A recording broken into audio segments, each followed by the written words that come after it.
Hello, viewers. Hello. Welcome back to another episode of the AVS show. You're watching me on the TV. So go ahead and subscribe to our channel. And after the show, you can go on Instagram and follow us at the AVS show. Right there, it's one word, okay? So make sure to do that. How's everybody doing? Awesome. Yeah, awesome. you guys all look good. Thank you. Be for the gods. Darling, do you get into this cheat? Yeah, so let's get into this topic. So I saw this article going around and I really want us to talk about it, okay? So the federal government has appealed to Nigerians in the diaspora to return back home. Did you guys hear the story?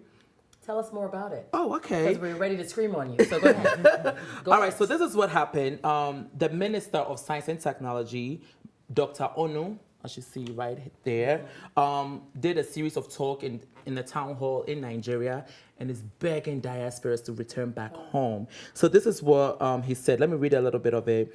He said, "Please, we want you to return home. It is important. Not everybody will return, but some can start coming home." He continued to also... Why are you laughing? No, I don't know. Just... He continued to say this: "We are telling you that things are changing in Nigeria, and this is why I am here telling you this." So what do you guys think about this situation? Would you return back home? And I really want us to talk about There's this. too many Chinese there. We can't fit.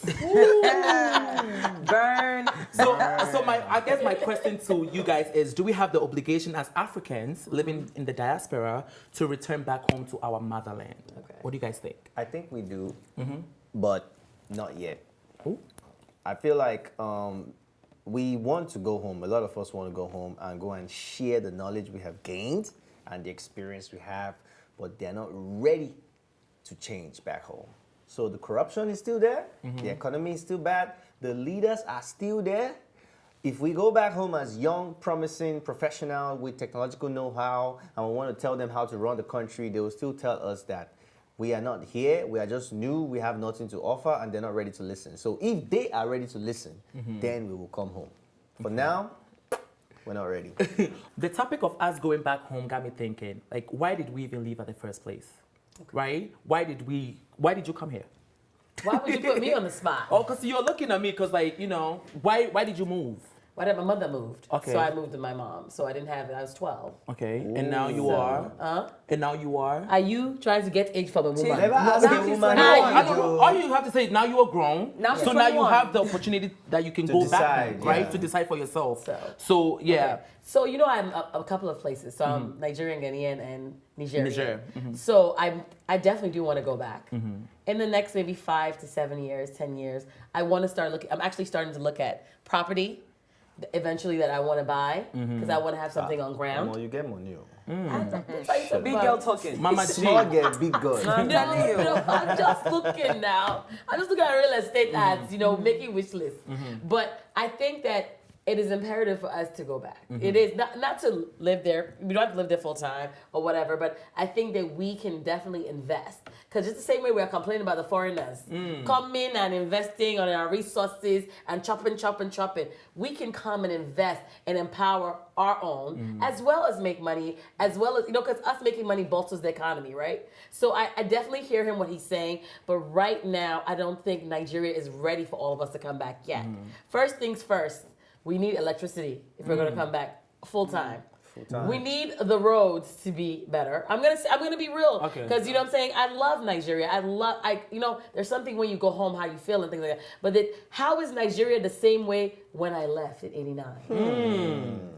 Over a decade, I must say. Oh my God. No matter what, that's a long time. That's crazy. Yeah. Well, my parents left because they wanted a better life for themselves. Because things back in the days in Ghana were not as it is now, even though it's not perfect. So yes, it's not great. So they moved. Because if everything is perfect, why would people just move? And for him to just come out and say people should return home, are the people there now not good enough? Like, there are a lot of people in Nigeria, there are a lot of people in Africa. Yeah. So why won't you just focus on the ones that you have for now? Put them to work, create more jobs for them, give them opportunities, right? Because the ones here are okay. Some of us are okay, right? So now focus on the ones in Nigeria. Focus on the ones in Ghana, right? Give them jobs. For me, it's better than pray for us to come back home. My question is, what do you have to offer? You're telling us to come home. To what? You have nothing to offer us. You want to milk us like Nigeria, like the norm. They want to milk you of everything that you have and then dump you just on the corner. You're telling people, young professionals from the States to come back, from diaspora to come back. But to what exactly? You're not willing to let go of the power. You're not you're not willing to step that's down. a good one. You're not willing to, you don't want to adjust to the new norm. So you're telling us to come back to work. To come and be under you again, where we give you ideas and we impact knowledge, and you call it as trash, and still stick to what you already know. So to what end? I don't see the point in it. When you're telling people to come back, then you actually have what it is that you set in place for them to come back to, for them to start. Like you hit the ground running, but you don't have that. So it's easy for you to talk. Talk is cheap. It also ties back into what's going on right now in Nigeria. Showore, who's like one of the young presidential aspirants.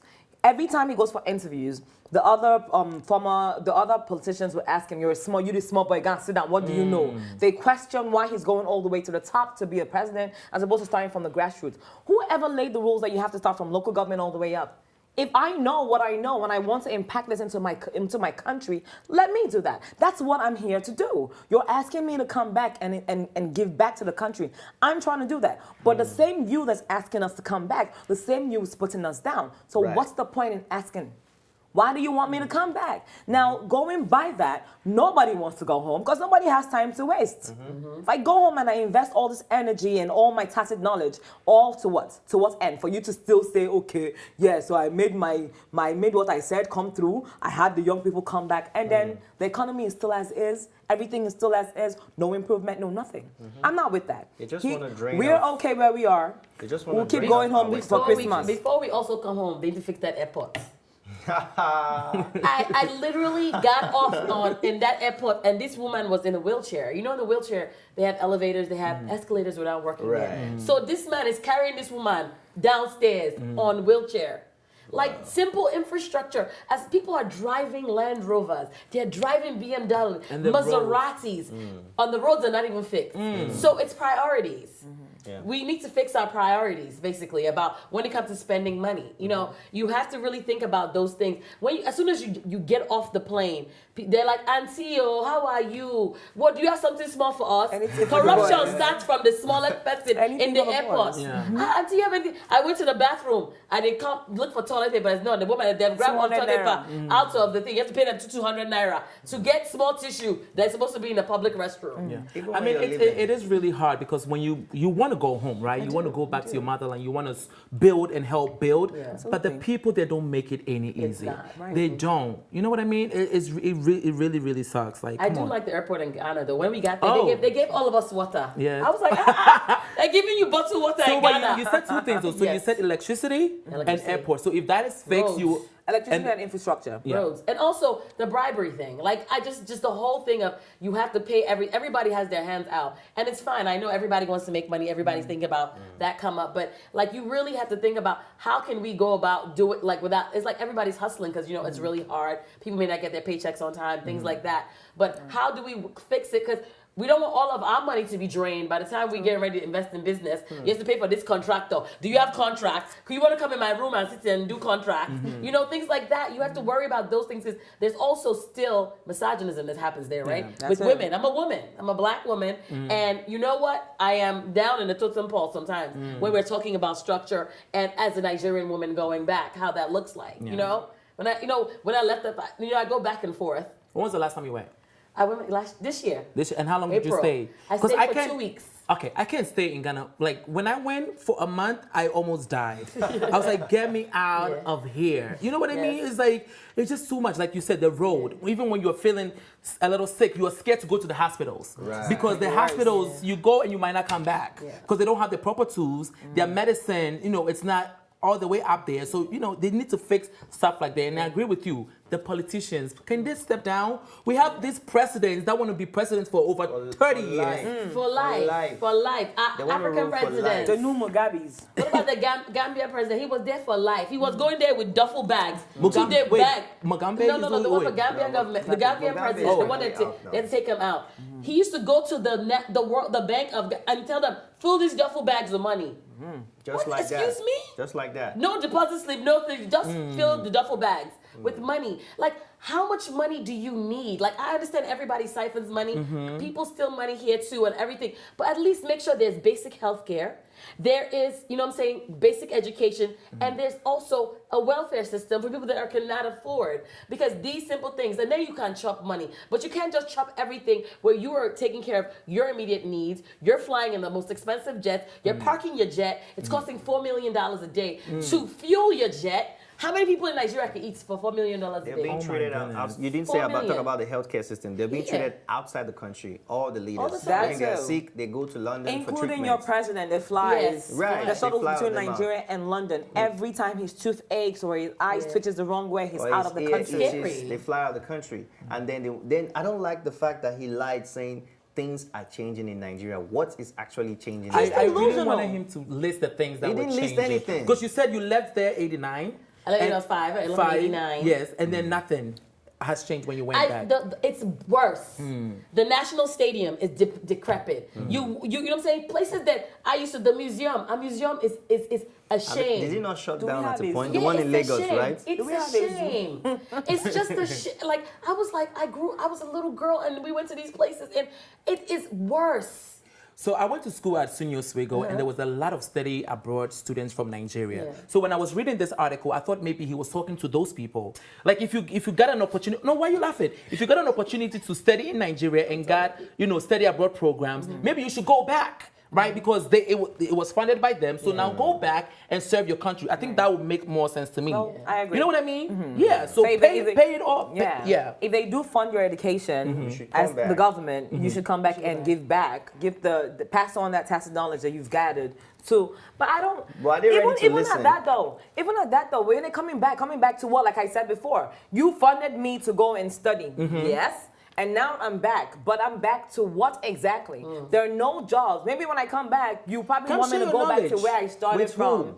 With which people? Share your knowledge with whom? When I impact the knowledge I've gathered, right, on the people that I find there, and they want to make those moves that this new knowledge, this newfound knowledge has pushed them to make. You still say no because you already know that when they make those moves, things are going to change around, Right. and it's going to impact you because now you're not going to get that money that you're eating. You're not going to. They don't want change. Yeah. They don't want change. Nigeria is screaming change. The But truth they of the don't matter is want that they really don't want change. They don't But want the people, the powers that be, don't want change because the moment change happens, It's going a to affect their whole- pockets. Why do you think Nigeria does not have electricity? Do you think we can't afford electricity? Of course we can. That's not a problem in Nigeria. But the reason is because most powers that be make billions of dollars NEPA. from importation of power plants and generators. So if there's stable electricity, it's going to affect their business. So there will be no more importation. So that's already a problem. Now you're asking us to come back home and impact knowledge. The knowledge will not be useful because they will not use it to do anything. For example, we still have cell phones where we buy SIM cards and we buy airtime, right? There was a Nigerian that also tried to go back home and see how they could start doing the pay per month service like we do here in America where you just pay for and you have But unlimited. people are living in that But country nobody without wants it, and it. they're still. Some people are still okay. So But why there's can't some people you? that have gone back. I know. Yeah. We know friends that have gone back that are doing well. Yeah. But it's such a small percentage. Like it's not really easy. You have to go back with bank for you to live the life that you're accustomed to. Sure. Because the hospital is not going to see if you don't have 200,000 naira to put down. Ah, madam, you have this and that. Do you have who's settling Even the if bill you're in emergency. before they even see you? They're not going to see The you until you healthcare pay system them. is terrible. So where can we start? Where do we start? Are we just gonna just give up and say we are not going back We until start this with- thing? Okay, on Because- my part, yeah, what I do is to think about ways to foster education, foster healthcare. Like I did a fundraiser. Like you have to think about ways Nice. to That's foster, good. Yeah. to foster. I'm doing different parts of Africa, so West Africa 1st. So it's ways to foster. So how can we help the upcoming people, the generation that are going to help us? How do we help them to get better and be better equipped? Because these are the things that are needed, like education, medical care, and some resources, like basic resources. Mentorship So and like stuff. us giving back is important. I think that's a good way for us to start. Because maybe we can't pick up and go and buy mansion and everything, but we can slowly one by one, because it takes one step at a time to impact the whole. So what can you do on your own when you go there? And when I go there, I make sure when I get my stuff sewn, I'm using the tailors there. I'm doing things there so that And I they am are good empowering. too. There's some good ones too. Yeah. I'm empowering that market. You know what I'm saying? Things like so. How do you empower in your own little way? Because every little bit counts. Yeah, I agree. I would definitely go back if they put things in place. Oh no, seriously, job wise, because I'm not going back. I already paid my dues with suffering. I don't want to suffer again. You don't want to do stuff I already paid my Suffer dues for ahead. all of that. So when I go back, yes, put jobs in place. Give me opportunities. Let me show you what I've acquired since I've been here. You know what I mean? So opportunities is what we're looking for. Presidents, politicians, our People leaders. in power. Yes, people in power. That's what And we're looking send for. our athletes with their clothes to wear for the Olympics. Send them with money and stipend to eat at the Olympics. Send them with tickets And to pay fly them to the right. Olympics. But you know what though? I know because I know they have budgets for all these things. There is somebody eating There's every snakes time they and the put. monkeys are They have eating. all Have you these forgotten snake and animals monkey that come swallow out from money? nowhere and just take out duffel bags swallow of money money. and disappear. They have budgets set aside for all these things you're talking about. And The what purpose- infrastructure, the education, the healthcare, but. Have you seen last year they had a budget come out now? It's enormous terrible amounts budget. in trillions. But then did they actually carry out those things that they said they're Nope. going to do? No. Nope. The money will just up and boom, vanish. And people are actually really believe in this thing. Like when Of it course. comes out in the news. And like snakes swallowing money. Like they really Yeah. believe in it. I think we need to first of all we have to start from the grassroots, which is Education. exactly educating them because a lot of them don't really know. They go by what you say. Oh yeah, animal, and you're like It's It's possible. But you gotta possible. be free and How is patient. it possible? First of all, you know the amount of money we're talking about that an animal took, a snake came and took. It all stems down to enlightenment. We have to first enlighten our people what it is and also have them know their rights. A lot of them don't know what they're entitled to, that they actually have the right to ask questions. Yeah. You have a budget. Okay, so where are all these things that you said you want to do for us? Yes. They're okay. We as Africans, we're settlers. We tend to just get comfortable in our little zone. We're like, you know what? It doesn't matter. I mean, we're fine. No, probe. You have the right to probe your government. Right. If everybody, and that's why they keep screaming, get your PVC, get your PVC. All right. I'm not out there, but I'm telling you guys, viewers, people back home, get your PVC. Your vote counts. Right. Your opinion counts. It does. You need to probe the government. Ask them, what are you doing? Why are you still there for this number of years and there's nothing has changed? Everything that you say you were going to do, everything is still the same. The government hospitals are still the same. They're falling apart. There's no fire. My house got burnt. When I was in Nigeria 2 years ago, it got burnt. God saved me, I didn't die in a fire. But the response time, after an hour, the house burnt completely before they made it down there. Now, all these things are important. Do they actually ask those questions? No. Which brings us back to what we're talking about. It's There's no accountability. You guys did There's mention no accountability. education will help, but I also think it boils down to poverty as well, because most of the people that are getting the good education are the rich people. Because university is very expensive, secondary school is very expensive, and before you can get into those top-notch schools, you have to have money. But Yeah. do you even need education? Because a lot of these politicians don't even. They don't have it. They don't have it. And They yet don't they're have eating all the it. big They money. don't have it. They're just having such, it's the scandals around our top people not even having simple degrees. So how are those people that don't even know that street knowledge is not a good knowledge, but we need a little bit of education in your system because then you're going to navigate the country differently. I think what this old men, the politicians, what they do is they have to leave the people poor. The people have to stay poor so they can control them. Economics. Because when you are poor, you don't have power, you don't have choices. So they make you do what they want you to do. Like for example, in UAE, Dubai, almost every citizen they are paid just because you are an Arab citizen. And Nigeria has enough money to pay its citizens, whether born or unborn. But they know that if they put everybody on a stable system, they will not be able to control the masses. So that's why they leave people poor. That's why they make things difficult for people to achieve financially, like education and every other thing, so that they can control the masses. And you know what's funny And the too? only thing that we need is for all these leaders to like leave the office. We have to flip the script and bring down the age and put a real hard criteria for running for political positions before we can see a better future. You guys heard about this, okay, you didn't hear about this, a very young Nigerian guy called, what's his name again? Chike Ukegbu.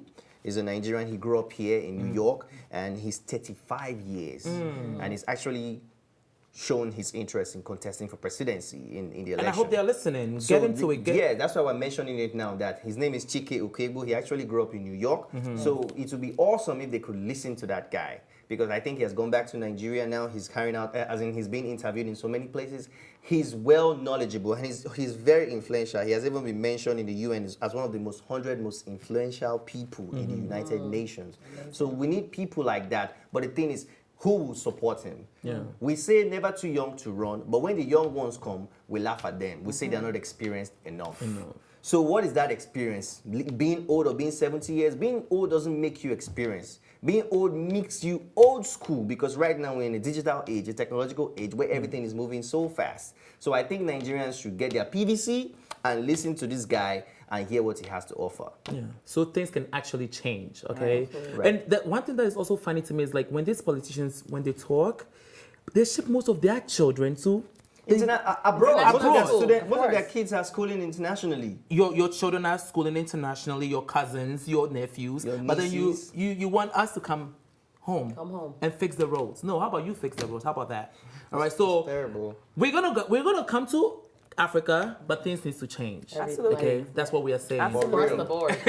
All right, let us know in the comments your thought on these topics. Would you go back to your motherland, wherever you're from in Africa? Would you go back? Let us know in the comments, okay? Until next time, you're watching the ABS show, and this is Mina TV. Bye.